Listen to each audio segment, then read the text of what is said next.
主子，快走！救命啊！站住！干什么呢你们？当兵的居然强抢民女啊！哎呦，瞧这小脸够水灵，要不一起带回去吧？舅老爷见了一定喜欢。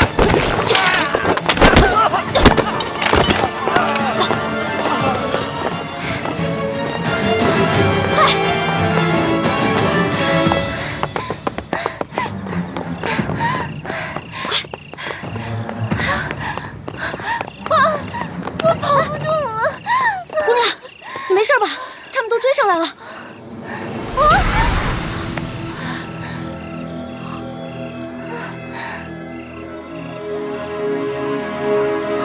天哪，她怎么长得这么像徐姐姐？难道这舒婉欣逃跑1个月了，我们也想不明白她没有报官的原因。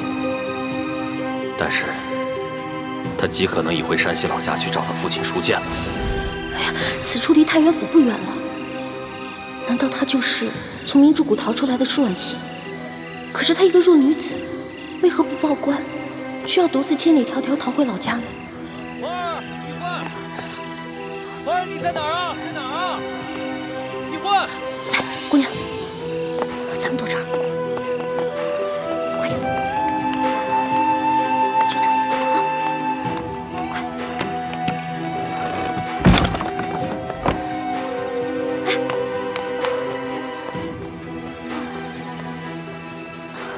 姑娘，没事吧？姑娘，一欢，花儿，一欢。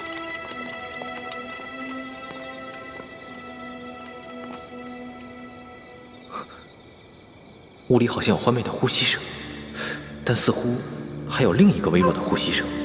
欢妹竟然没有发声，定是事出有因，不便现身。这丫头跑哪儿去了？这丫头真是太不让人省心了。一欢，没事吧？你脸白成这样，是不是特别饿啊？来，姑娘，吃吧。啊，谢谢。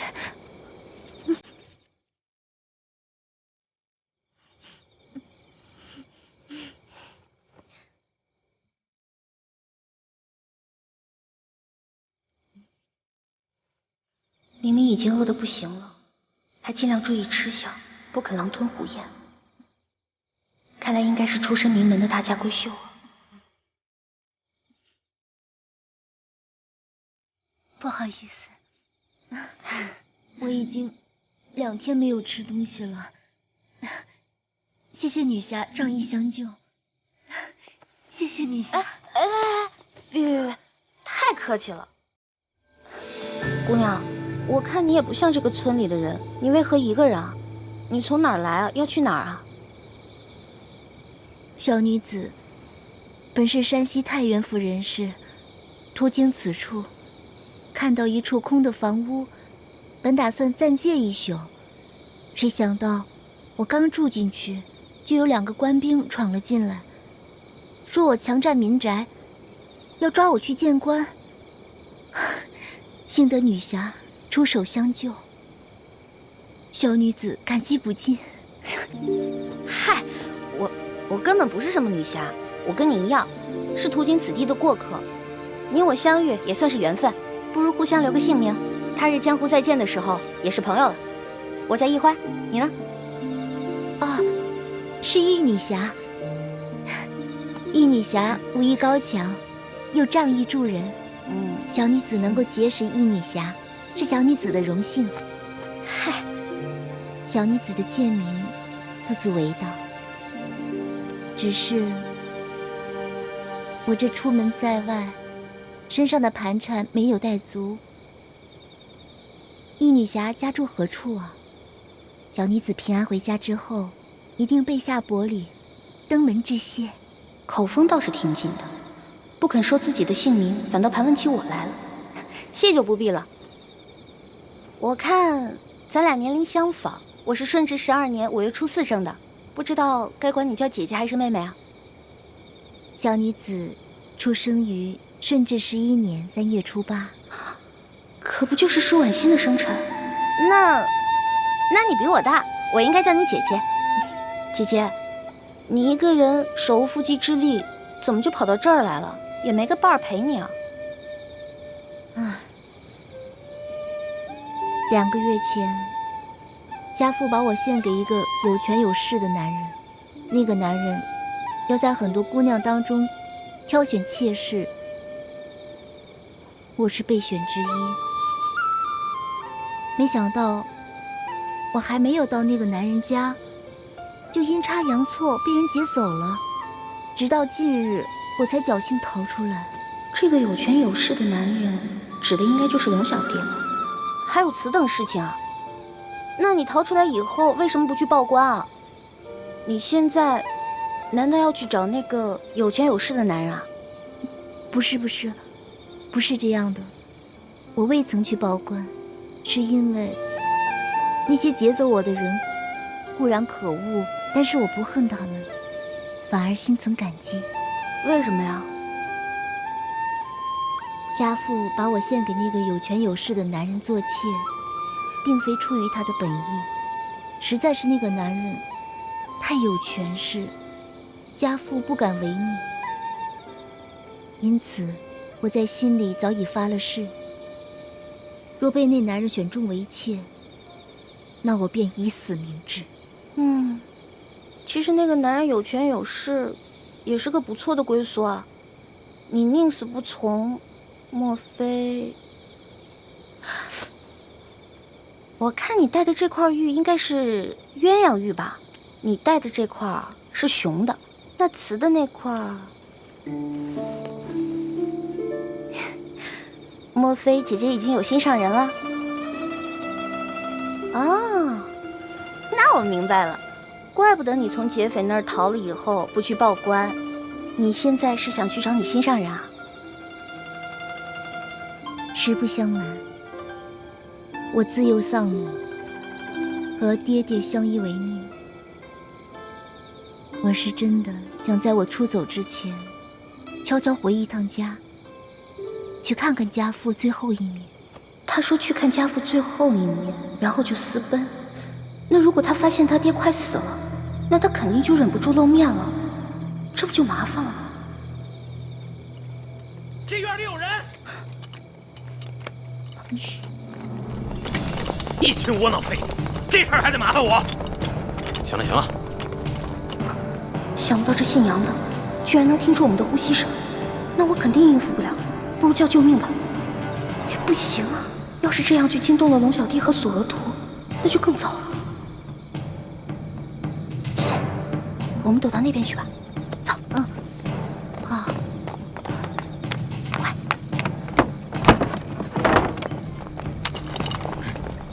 怎么了？这边，快走，跟上。这边，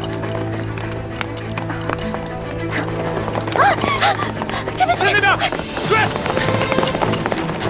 站住！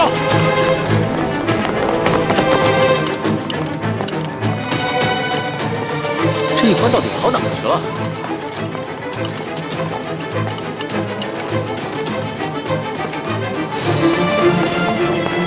站住！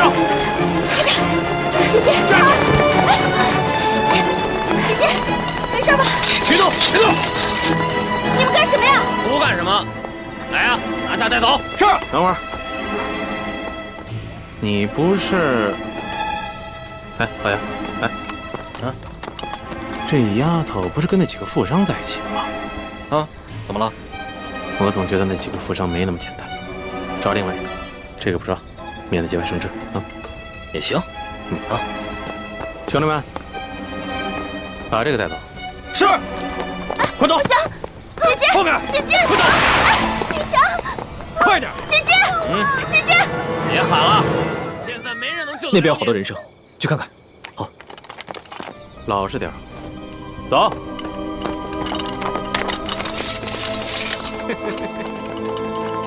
小妮子，没看出来还是个练家子。之前是不是把我的兵给打了？你脾气还真是烈呀！不过爷就喜欢骑烈马。之前你不是说要来挖我的眼珠子吗？现在看来，只能是爷挖你的肉了。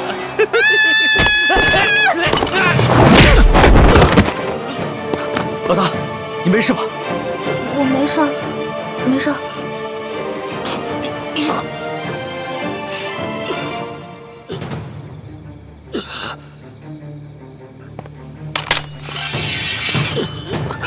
你们别乱来，我可是朝廷命官。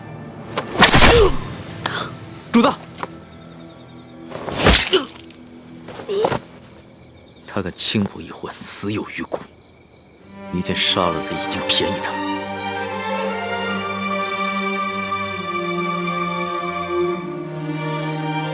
这还是我平生第一次亲自动手杀人。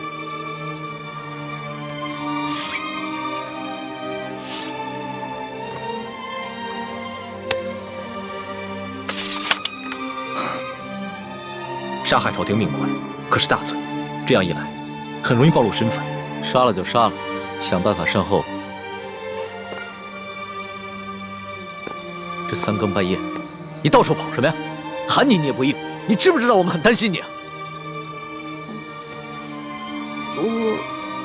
我是晚上没吃饱饭，本来想看看村里有没有什么鸡，填饱一下肚子，结果找了一圈没有，就遇上这个坏蛋了。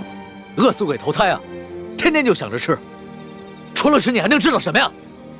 我还知道饿。你看看你这个妹妹，脑子里装的都是什么东西？陈妹从小生活艰苦，所以一有机会就惦记那张嘴，让主子见笑了。我知道，你们曾经都吃了不少苦，但现在跟了我，会保你们一世荣华富贵，再不受半点苦头。谢主子恩典。主子，光让我们两个不受苦也不行啊，你要让全天下的老百姓都不再受苦才是，这才是最重要的。我知道，我的老大虽然贪吃，但不贪心，更不自私，心里边天天装着天下百姓，真是我的良师益友啊！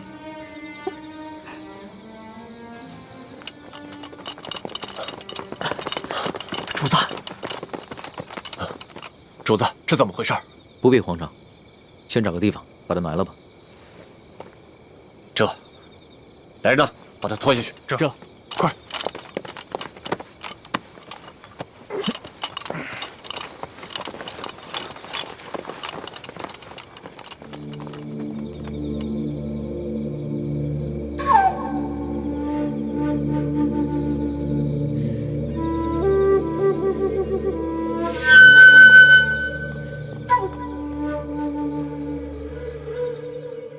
主子，那个杨八总的尸体，我已经在外面埋好了，同时奴才安排了人手守住了各个路口，现在连只苍蝇也不会再飞进来了。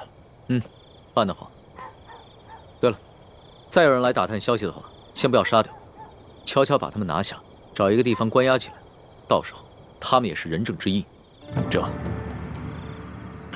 还有，这村子里边剩下5户人家11口人，但他们全都是老弱病残。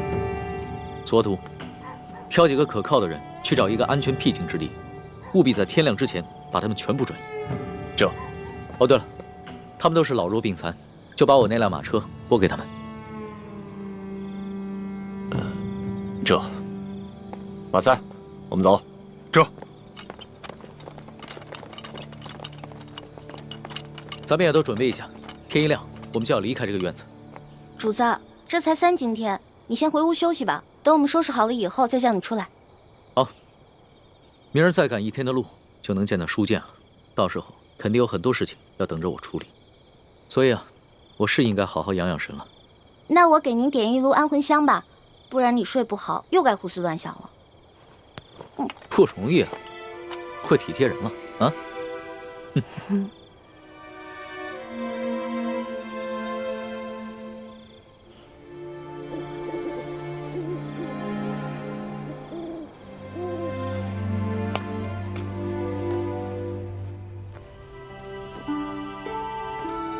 主子睡着了。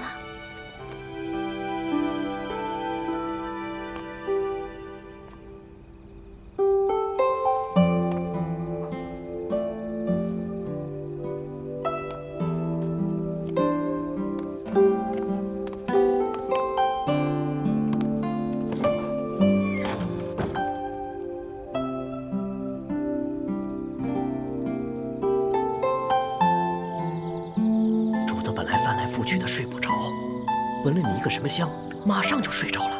你说，你到底给主子闻的是什么香？就是普通的安魂香，您放心吧，对身体无碍的。真的？真的，叔父，我怎么可能骗您啊？哎呦，你就不要再叫我叔父了，好不好？咱们最好是永远都不要认亲。哎呦，易欢，我求求你了，你千万不要对主子有什么不好的心思，更不能想着要去害他，否则连我都活不了了。哪有？我怎么可能害我的龙小弟呢？我也绝对不允许任何人害我的龙小弟的。你说的话，我也不知道是该相信还是不该相信。但是我告诉你啊，我伺候过3个主子，咱们现在的主子是最好最好的一个。哎，你不是说过要为什么？要为天下苍生、黎民百姓着想？哎，是不是这么说呀？那你就更不要想着使什么坏心思，更不能害了主子，也不能连累我。哦，也不知道当初是谁帮着鳌拜给皇上一直下毒。那不也是迫不得已吗？再说鳌拜呀，也没有想害了主子，给主子下的药呢，主要是想扰乱他的心神，让他不能理朝政。可你们……哎呀，我们要想害他，在宫里早就害他了，何必等到现在呢？叔父，你就放120个心吧。说好了啊。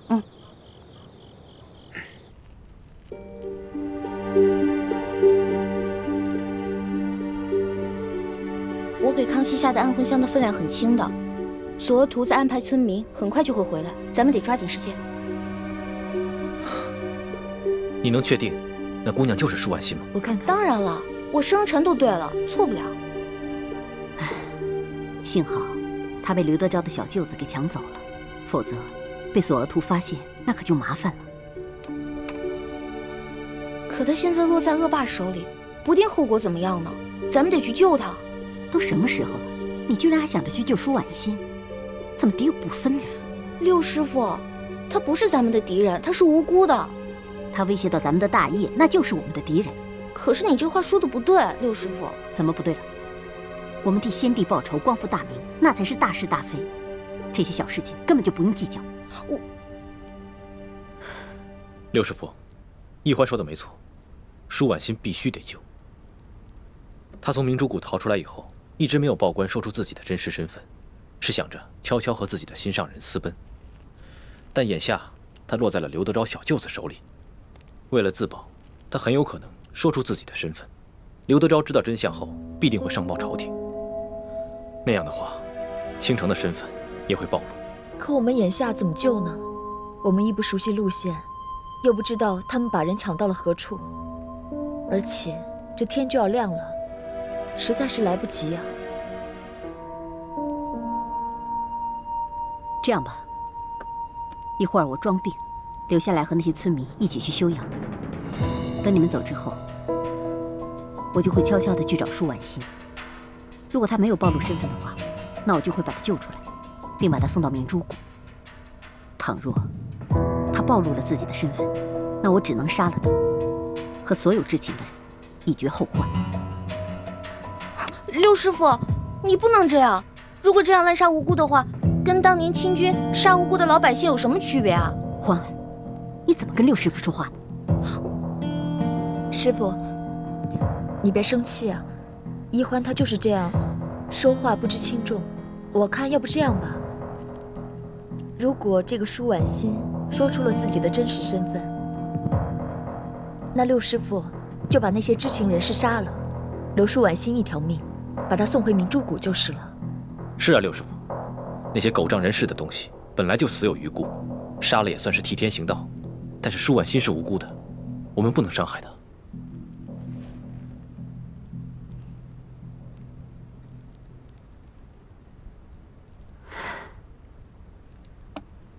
既然太子都已经这么说了，那就这么决定吧。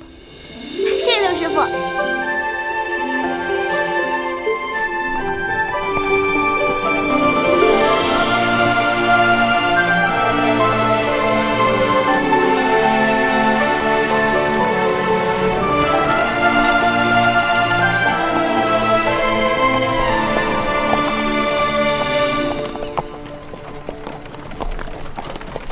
这雪嬷嬷昨晚还好好的，怎么一下子就病了？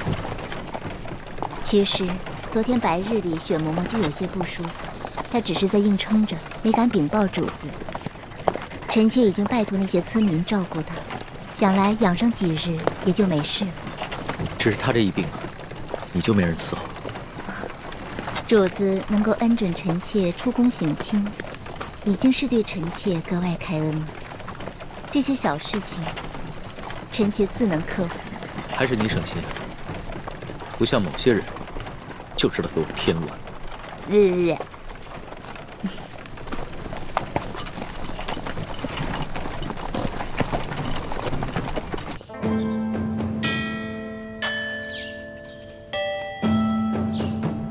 左徒派人送来了密奏，说皇上已经进了山西境内，应该很快就能悄悄地见到书剑了。这是皇上第一次微服出京，只愿皇上能托皇祖母的福，顺顺利利、平平安安的就好。玄烨他是爱新觉罗的子孙，他若是只在紫禁城的方寸之间长大，他怎么能够管好这万里江山？让他出去历练历练也好啊。纵然会有一些波折意外，但皇上乃天子之命，也必定能化险为夷。皇后不必太过担忧。妾身别的倒不担忧，只是不放心这李氏兄妹二人。你放心吧，哀家再三的嘱咐索图和李德福，让他们盯牢了李氏兄妹。况且李氏兄妹若要真的有图谋不轨，那在这宫里头早就应该下手了。既然他们没有异常举动，就说明他们的目标并不是暗害皇上。此次山西之行也能让皇上和我们大家都能看清楚，这李氏兄妹值不值得信任。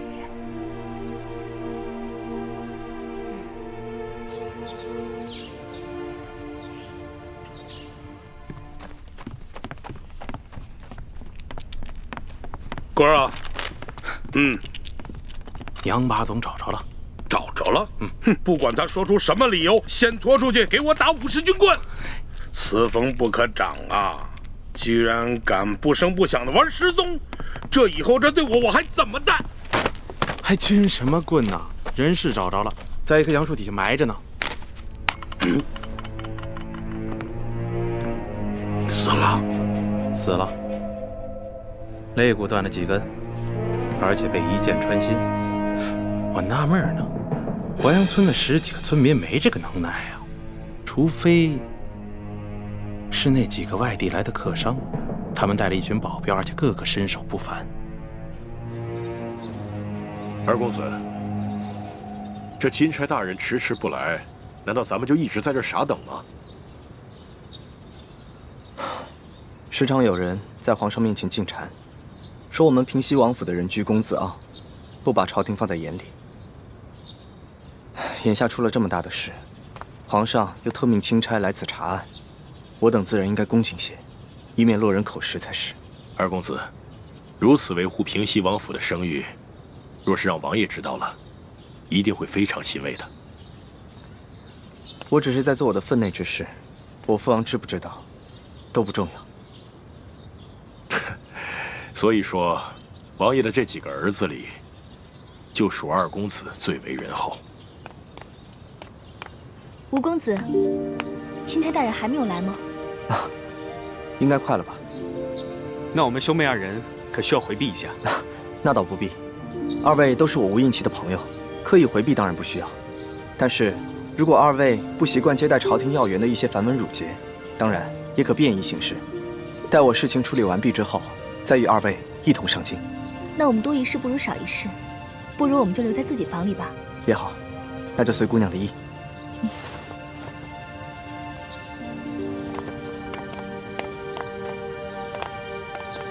秋贵啊，你的意思是说，杨八总是被这几个客商所杀？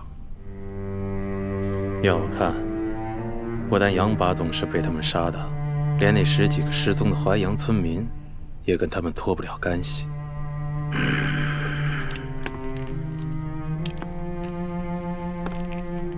老爷，我看这几个客商身份可疑，行踪诡异，您是不是得派人去查一查？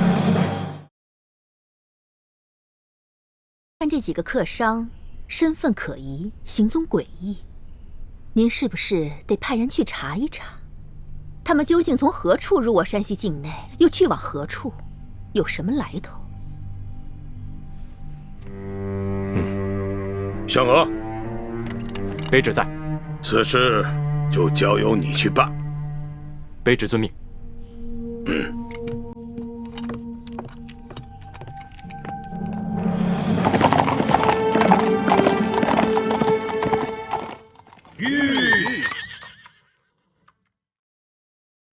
二公子，这应该是钦差大人到了。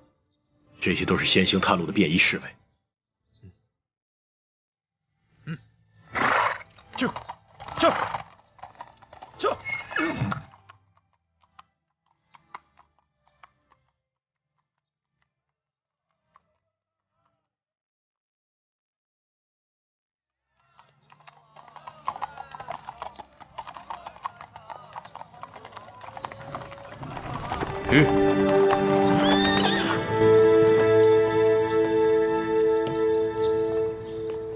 不知可是钦差大人到了？正是。二位是？卑职乃平西王麾下副将石青红。这位是我家二公子。你说的不错，这位就是钦差大人，姓龙，龙大人。吴应奇参见钦差大人，大人辛苦了。二公子果然是风神如玉，真是一表人才啊！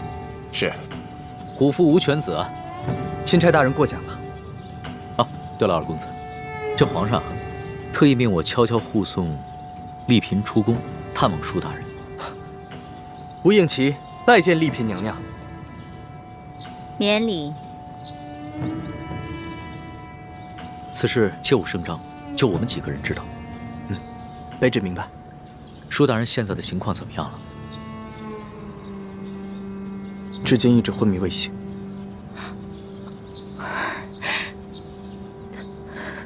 丽嫔娘娘，别伤心了，说不定等会儿舒大人见到娘娘，就会醒过来了。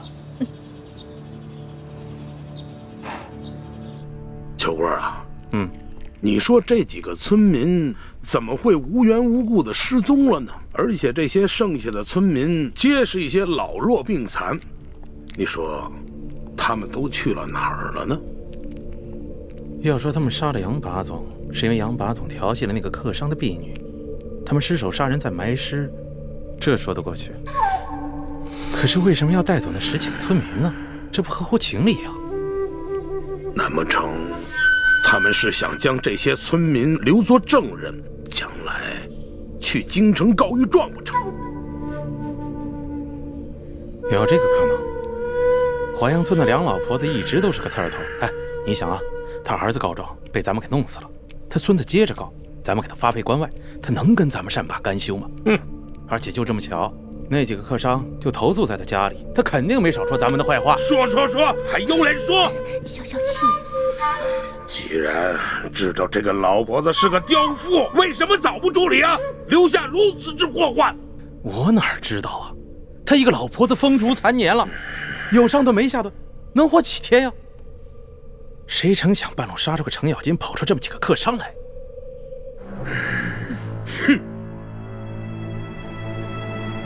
听密报说，这收件前1个月以前，曾向皇上上了一道密折，举报我和整个山西官场的官员。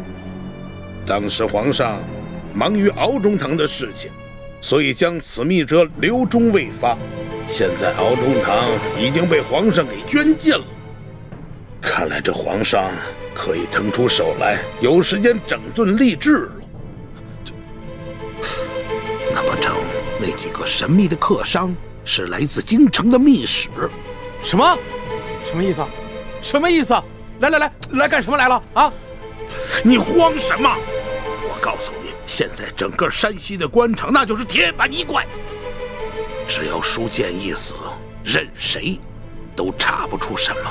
你说的轻巧，舒建什么时候死啊？他什么时候死？就最后这么一口气，他什么时候咽？绝活不过今晚。啊？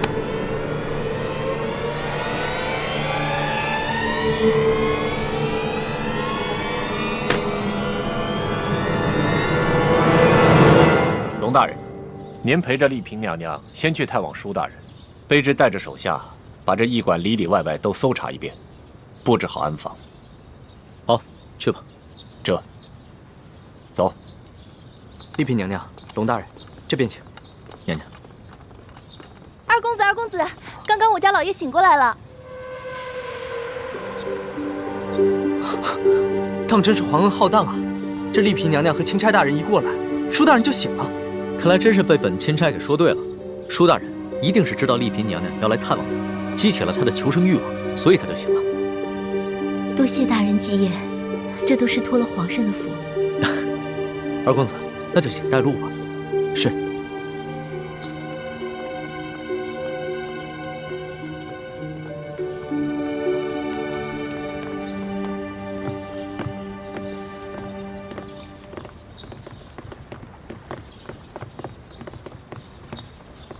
娘娘，舒大人就在这个房间养伤。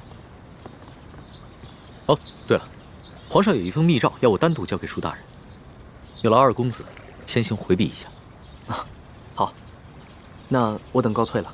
嗯。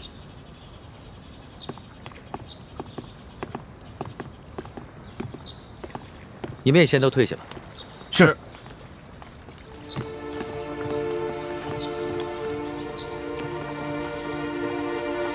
一欢，你们3个就先在门口候着吧。好，这婉欣，等会儿见到你爹，一定要控制住自己的情绪，千万不能太过激动或者悲伤，要不然的话，很可能会刺激到你爹。这样的话，他的伤势很可能会更加严重。是，臣妾遵旨。进去吧。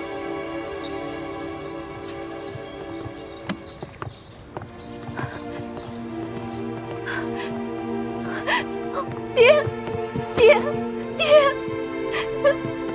爹！舒爱卿，舒爱卿，哎，舒哥哥，怎么办啊？你说这书剑会不会认出徐姐姐是假冒的？谁也没想到舒剑还能醒过来。事到如今，只能随机应变了。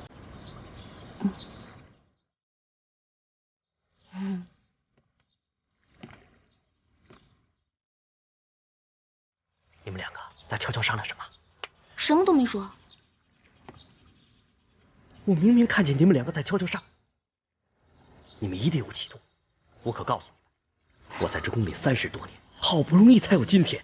你们2个可不能让我连紫禁城都回不了。叔父放心，我保证，你跟康熙都能平安回京。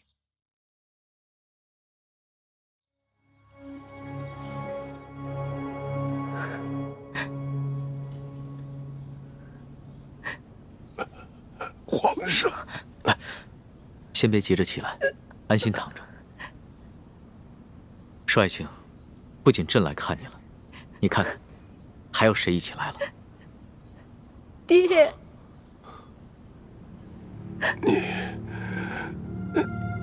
你是？我是婉欣啊。婉欣，你怎么还戴着面纱呀？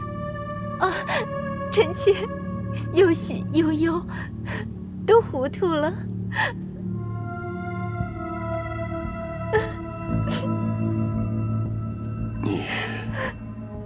你是婉欣？真的是婉欣吗？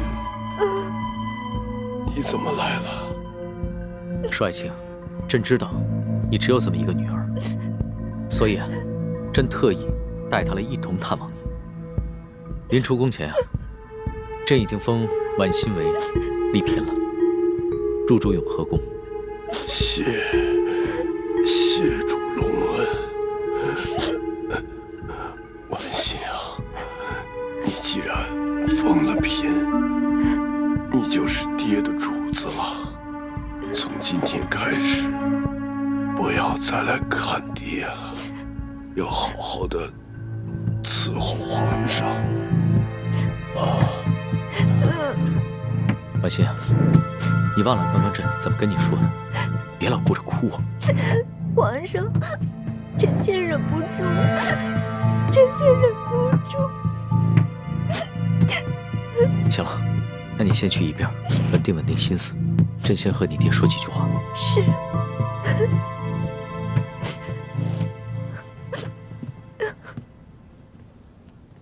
帅卿，朕这一次千里迢迢赶来，一是为了核实你密奏中的几件大事，第二是为了亲自调查你遇刺，你到底是被谁所刺？为什么他们要行刺于你？他们是不是因为知道你给朕上了密奏，想要灭口？不是灭口，是想要金钥匙。此刻身手非凡，绝非普通劫匪，是臣拼死保护金钥匙，才被打成了重伤。那你这么说的话，凶手应该已经知道了金钥匙的秘密。你能不能认得出来，他们的身手到底是出自哪里？不知道，臣只知道，在事发的前一天晚上，平西王府秘密的派了个人来。帅卿，婉欣，快倒水来。是。帅卿，帅卿。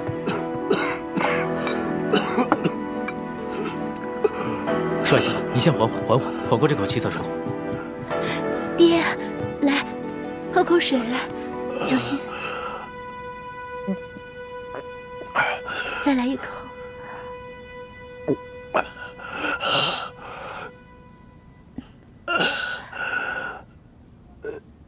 怎么样，好些了吗？你刚刚说的平西王，平西王派谁来？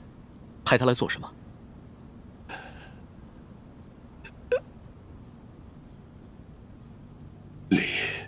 丽嫔娘娘，你怎么瘦了这么多，下巴也变尖了？啊，爹，女儿是思念您啊。虽说皇上对臣妾特别好，可是女儿每每想到爹爹您岁数大了，身边又没一个知冷知热的人，女儿这心里就放不下呀。可是你这眼神跟从前也不一样啊。爹，您糊涂了，女儿已进宫数月，哪能跟在家里当姑娘时一样啊？面色怎么也变了？这连日来赶路，女儿染了风寒，吃几副药就好了，爹爹不用挂心。啊！爹！帅卿，帅卿，帅卿！李太医，李太医！主子，怎么了？你看看，帅卿晕过去了。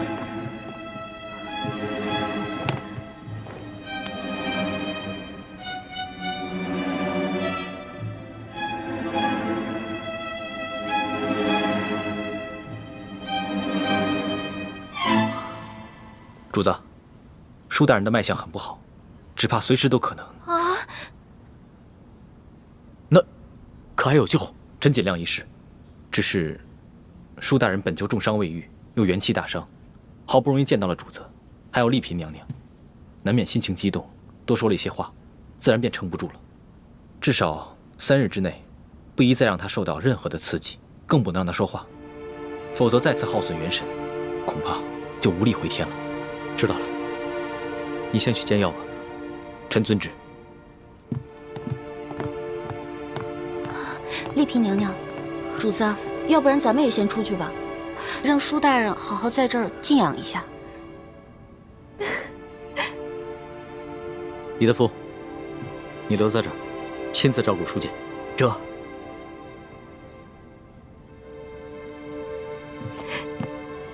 走吧。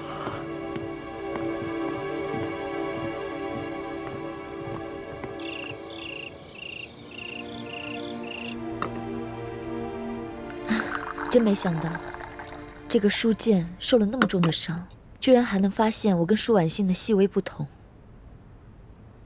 多亏我在他的水里下了迷魂药，把舒剑迷晕了。小心，快到尾水了。是。帅气，帅气。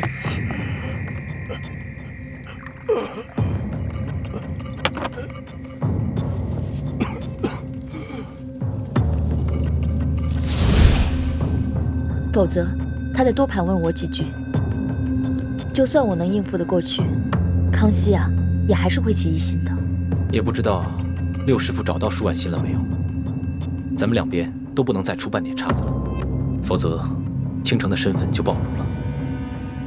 只有我一个人暴露不要紧，万一康熙心思那么缜密，他会想咱们在宫中的点滴细节，就会把你们两个也怀疑上的。舒婉心就交给六师傅了。至于这个书剑，不能让他再醒过来了。你们什么意思啊？你要杀了书剑啊？不行，我不同意。书剑不同于鳌拜，也不同于刘德昭。在鳌拜权势熏天的时候，他却敢冒死向皇上上密折，为民请命，这样的好官你也要杀呀？我不懂什么国家大事，我也不明白为什么师傅们一直说要光复大明，但我只知道，在这个世上，你们跟师傅是我最亲的人。既然你们说我们是大明的子民，那我就有责任跟你们一起光复大明。可如果光复大明就要滥杀无辜的话，这我坚决不同意。欢妹，你别说了，我不听。如果你要真的杀了书剑的话，我再也不理你了。大师兄，就算易欢不反对，我也觉得这件事要在驿馆这么多人的眼皮子底下杀了书剑，这风险也太大了。稍有不慎，就会被康熙发现破绽，那我们不就前功尽弃了吗？那这样吧，我试着给书剑的药中加入少量扰乱心神之药，让他暂时丧失神智。等将来风平浪静了，我再帮他恢复神智。到那个时候，我们也不必将舒婉心软禁在明珠谷了，他们父女也能够团聚了。这个我同意。你看，其实只要我们稍微用点心思，多为其他人考虑考虑，不就有两全其美的办法了吗？只是要让书剑像鳌拜一样丧失神智，又不让人察觉，这难度比杀了他更大。但是为了不让你失望，我愿意冒险一试。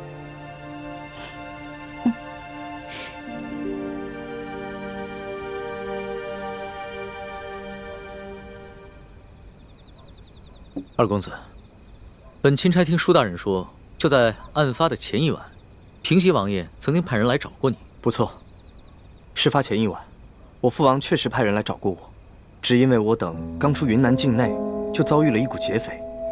不仅我父王进贡的一些云南特产，还有一些值钱的财物，全都被劫匪给劫走了。哦，我父王十分震怒，所以就派人过来追问详情。我与石副将把情况禀报清楚之后，他们就返回滇都去复命了。怎么了？龙大人有什么疑问吗？啊，没有什么疑问，本钦差不过就是随口问问罢了。不知钦差大人还有别的要问的吗？没事。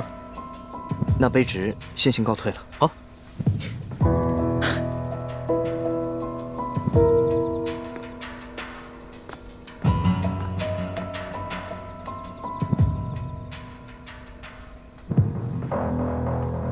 这吴应奇遇到书剑之前，确实遭遇过劫匪，他们也向朝廷禀报过，所以我才会派书剑护送他们进京。只是这平西王派人来，难道真的只是为了一些无关紧要的财宝吗？你怎么看？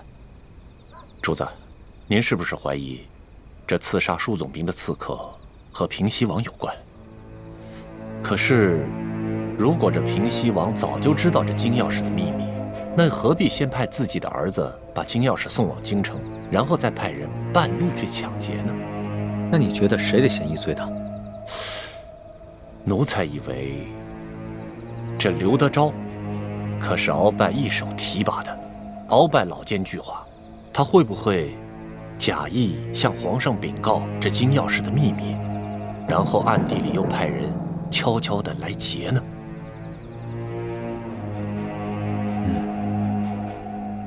主子，主子，书剑大人他没了。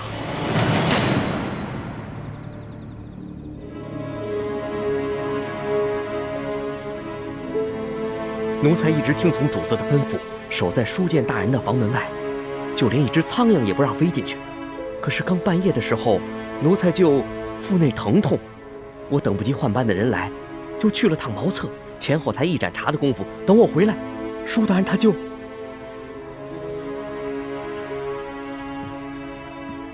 人还是软的，确实刚刚过去。父亲，父亲，父亲！娘娘，娘娘，钦差大人还在旁边呢。爹，父亲。李太医，晚饭之前我还跟你探望过书监，当时他的脉象不是一直很平稳吗？当时确实有所好转，只是不知怎么突然就……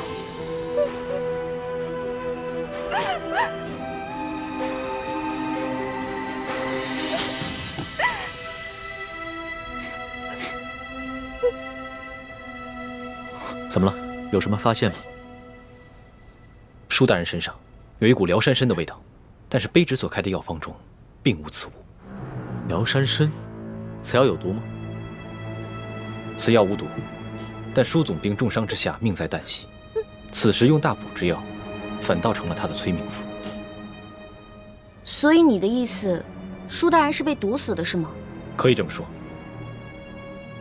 舒大人冒死为民请命，如果还有人毒害他，那这个人就是是非不分、丧心病狂了。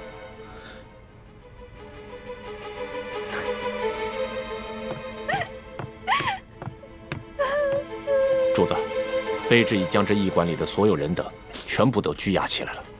好，你先分别询问，只要是有可疑的人，全部都带到大厅来，待会儿我亲自审问。这。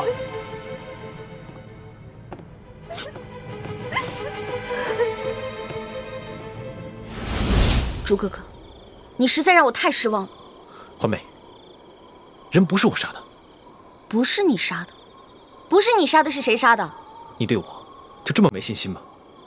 今夜我在叔父的饭菜里放了一些泻药，等他腹痛去了茅房，我正准备悄悄潜入书监的房间，为他服下迷魂丹，不料我却发现。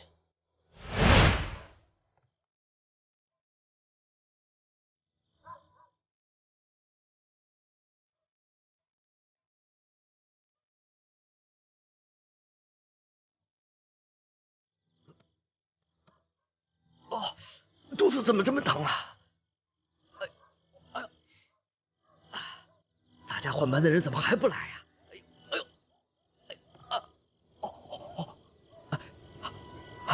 哎呦，算了，我先去吧。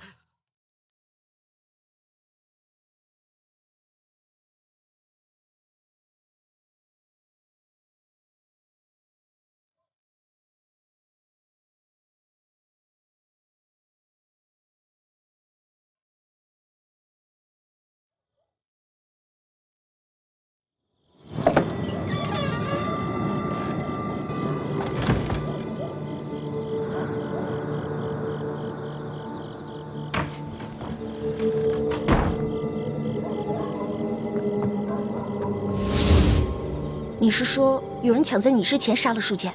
没错，而且那个人我们都认识，是这个驿馆的驿丞。驿丞？驿丞为什么要杀书监啊？你就这么不相信我？康熙说什么你都信，偏偏我说什么你就不信。不是朱哥哥，你先别生气啊。现在听你这么一说，我心里的石头落地了。知道吗？如果你为了光复大明，变成了心狠手辣、不择手段的人，那样我会很难过、很失望的。你放心，光复大明是我一生的责任，我无法逃避，只能全力以赴。但是在我心里，永远把你放在最重要的位置。你的朱哥哥宁愿死，也绝不会让你失望，让你憎恨。朱哥哥，你能不能别这样看着我呀？你跟我说的这些话让我觉得压力特别大。你不要觉得有压力，这是我对你的心。至于你对我的心，都听听你的意愿，我绝不勉强。你说那个奕成为什么要杀书剑啊？早不杀晚不杀，偏偏这个时候杀他。我也不知道。康熙已经命索额图挨个审问所有的人。我虽然没有办法出面拆穿奕成，但这个小小的驿馆，早就被索额图所带领的大内侍卫在暗中包围，外人根本无法进入。要想查出在夜间行迹可疑之人，并非难事。糟了，这樊姐姐、叶哥哥还在驿馆当中呢，他们会不会被索额图当成疑凶啊？小师妹，我们没事，放心吧。叶哥哥，没事就好。小师妹，大师兄，我们又见面了。叶师弟，你送给欢妹的金手镯很好看，我替她谢谢你。我本来想让她把那手镯戴上，好歹别辜负了你一片心意，但她自己不愿意戴，所以……叶哥哥，我现在的身份是钦差大臣的丫鬟，所以我身上不能带贵重的东西。不过你放心吧，我把那个金手镯已经好好的收藏起来了。不带就不带吧，收好就行了。大师兄，索额图已经找我们问过话了，有吴应奇作保，他也不敢为难我们。那就好。如果不出所料的话，康熙应该很快就会查出是奕成下的毒。不，真正毒死书剑的不是奕成。书剑伤情好转，肯定是吴应奇和石青红不愿意看到的。而正巧师姐的房间就在石青红和吴应奇的对面，所以今天晚上我也让师姐多留意一点他们那边的动静。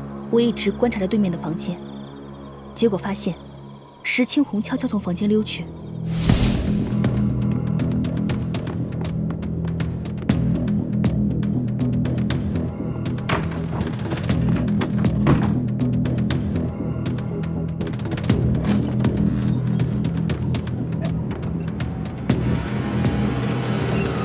那个黑衣人就是石青红。难道今晚潜入书剑房间的，除了我跟奕成，还有石青红？没错。大师兄，我们何不借此机会，挑起康熙跟吴三桂之间的矛盾呢？这是一个好机会。叶师弟，你一向心思缜密，思虑周全，如果你能把所有的心思都用在光复大明的大业上，我相信你爹和师傅们一定会很开心的。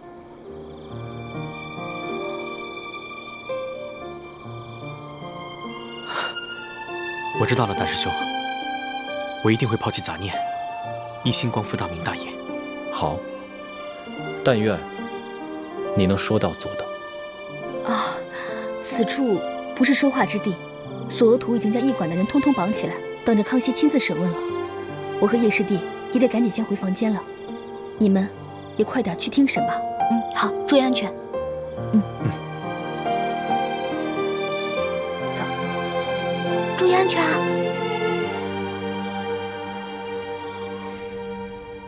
钦差大人明察，小的只是路过舒大人房间，看见门口无人守卫，放心不下，这才进去看了一眼。怎么会是小的下药杀了舒大人呢？你还敢狡辩？本官已经问得清清楚楚，李太医开的药方中根本就没有辽山参。药铺的伙计也已经证实，今天下午你确实去买过这种药。驿馆的人也看到你夜晚之时悄悄进过厨房。大人饶命！大人，小的是看着舒大人近日身子虚弱，想帮他进补，小的也不知道这补药居然还会杀人呢。到了现在你还敢抵赖，真的以为本官好欺骗是吧？你一个小小的驿丞，怎么会有胆子谋杀朝廷命官？肯定是有幕后主使。你最好从实给我招来，说不定我还能留你一命。回禀大人，小的冤枉。小的在药里面确实放了辽山参，但舒大人却非死于小人之手。今晚，小的端着药碗去给舒大人送药。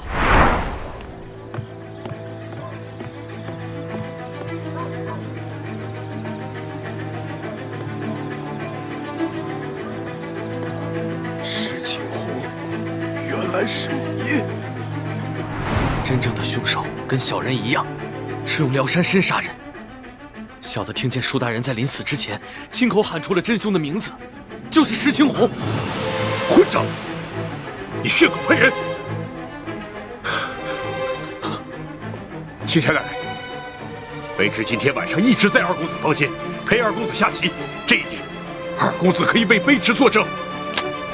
不错，钦差大人，今晚石青红一直在我屋里与我对弈，直到听到舒大人身故的消息，我们俩才一起出来。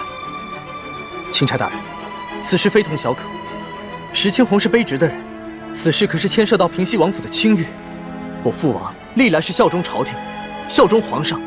我吴应奇也是深受我父王的教诲，对朝廷、对皇上，那是忠心不二。还望钦差大人明察。二公子请坐吧，这点本官自有主张。石青红，你既是整晚都与二公子待在一起，那可有别人作证啊？房中并无他人。房间既无他人，那谁知道你是不是在包庇他呢？这位姑娘，似乎对吴某有些敌意。休得无礼！这平西王乃是国之栋梁，朝中良臣，不可无端猜测。倒是你奕成，你虽已承认有杀人的动机，可究竟是谁指使你这么干？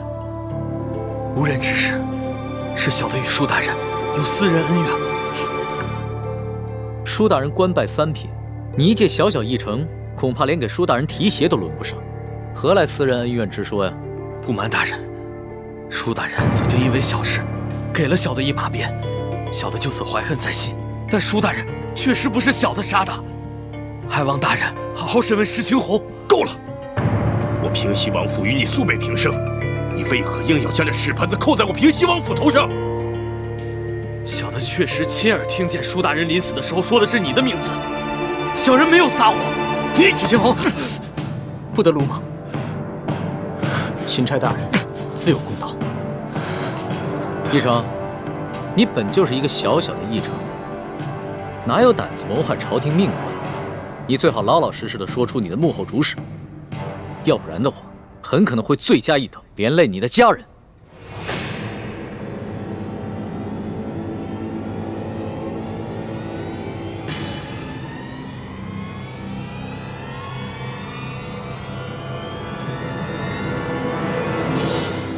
大人，小的是受人所指，可小的不能告诉你，否则小的家人就都没命了。小的有罪，可他们是无辜的。大人，就让小的以死谢罪吧。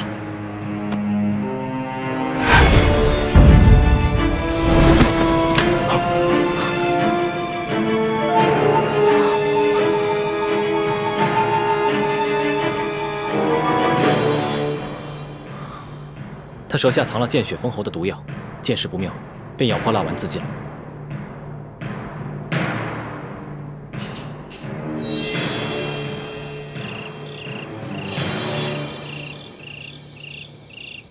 今天晚上我看见的人是奕成，但是抢在奕成前面的是石青红。看来想对舒剑不利的，应该有3路人马。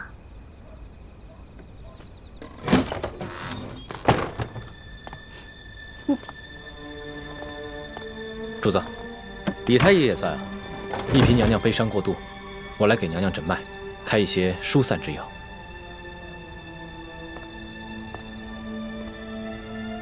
婉心啊，你不要太过伤心了。你爹虽然去了，但是我会照顾你一辈子的。至于你爹的后事，你要是有什么想法，就尽管提出来。臣妾是没侥幸，一切但凭主子裁夺。行。那我决定明日一早就护送你爹的灵柩回太原府。虽然这宫里规定，这后宫的嫔妃不能因为娘家的丧事披麻戴孝，但是这是宫外，朕特许你穿素衣，以尽孝道。等回了宫以后，朕再追封你爹为从一品，以慰你爹的在天之灵。谢主子隆恩。龙小弟，你可得为娘娘的爹报仇才是。这个奕成说的石青红，可是吴应琪身边的贴身侍卫。小声点，小心隔墙有耳。哦，我也怀疑这个人是吴三桂，只是此人极其奸诈狡猾，很有可能在鳌拜身边埋伏了奸细。说不定他送出金钥匙以后，才知道金钥匙的底细，再派人追回也是极有可能的。只不过吴三桂兵强马壮，雄霸一方，我暂时不想打草惊蛇。哦，怪不得主子要替他敷衍过去呢。这鳌拜的余党和吴三桂，都是我的心头大患。可是这重症不可用奇药啊。主子，这舒总兵之死，还有山西的贪腐窝案，可不是一时半会儿能够查清楚的。这为了安全起见，不如主子您早些回京吧，然后由奴才陪着丽嫔娘娘一起护送舒总兵的灵柩返乡，可好啊？索大人所言极是，主子还是早点回京吧。行了，我知道你们担心我的安危，但是这次出宫以来，所见到的事情简直闻所未闻。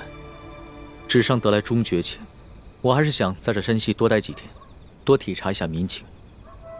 可是主子，现在这情况实在是太复杂了，这万一出现什么意外，奴才怕是担当不起啊。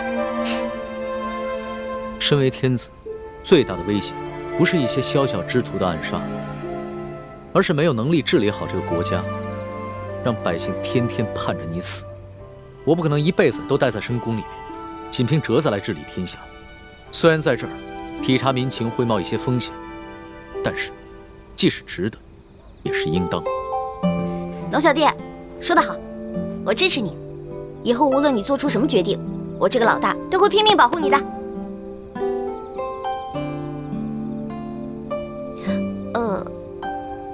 反正龙小弟说过，大清吹牛不上税嘛。老大，你虽然力有不逮，但其心可嘉。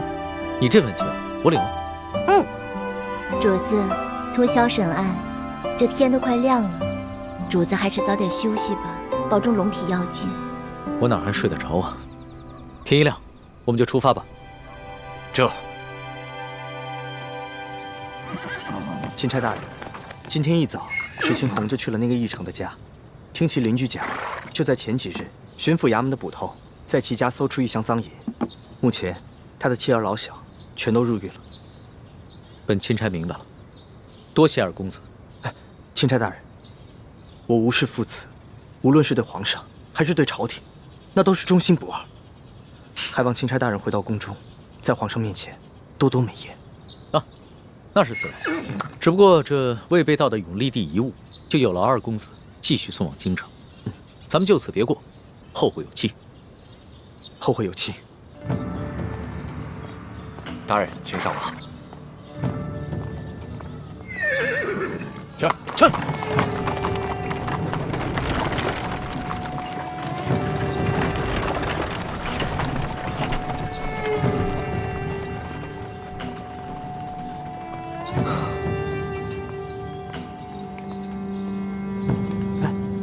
倩影姑娘，不如趁着清晨天气稍凉，我们上路吧。好。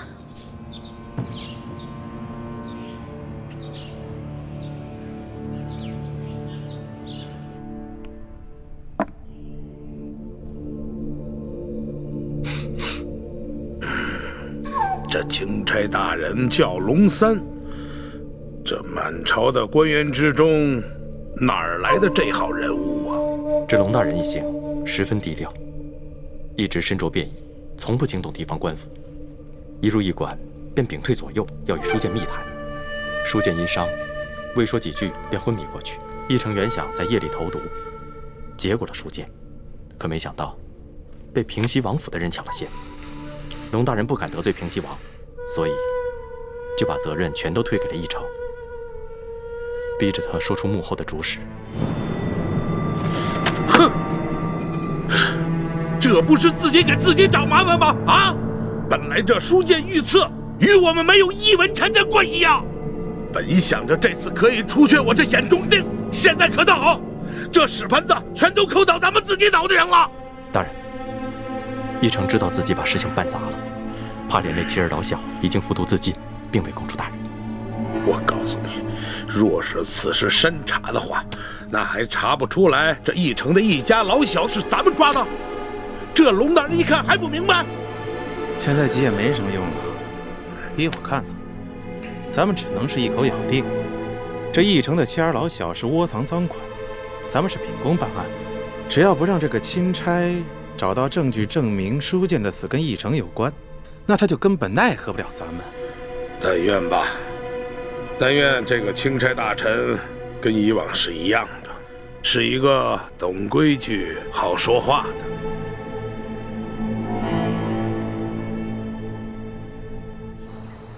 这吴应奇的反应还挺快，他连夜派石青红去这个义城家里查探。